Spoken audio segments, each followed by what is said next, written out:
রাজধানীর মিরপুরে অনুষ্ঠিত হলো পল্লবী ও রূপনগর থানা বিএনপির যৌথ উঠোন বৈঠক।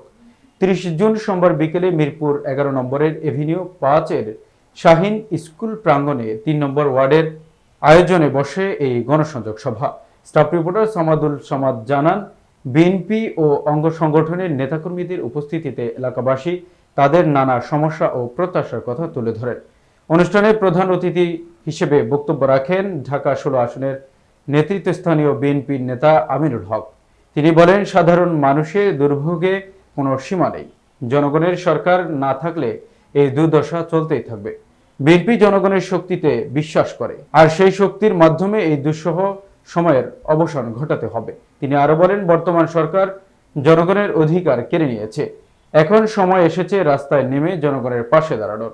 বক্তব্যে ৩ নম্বর ওয়ার্ড সহ পুরো মিরপুরের জনগণকে ঐক্যবদ্ধ হয়ে আন্দোলনে শামিল হওয়ার আহ্বান জানান আমিনুল হক।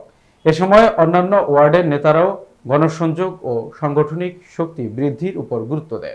কথা বলা হয়েছে, আমরা আশা করব যে এটা সংশ্লিষ্ট, আমি কামাল ভাইকে বলেছি ইতিমধ্যে যে আমাদের প্রধান শিক্ষক সাহেব ওনার সাথে কথা বলে যে এটা কি করণীয় আছে বা এটা শিক্ষা যে অধিদপ্তর বা কার আন্ডারে রয়েছে তার মাধ্যমে কথা বলে কিভাবে এটা সমাধান করা যায় সে বিষয়টা আপনি বললে আমি চেষ্টা করব আমার জায়গা থেকে যাতে দ্রুত সময়ের ভিতরে যাতে এখানে একটি ভবন নির্মাণের অনুমোদন করানো যায় সেই ব্যবস্থা আমি করবো ইনশাআল্লাহ।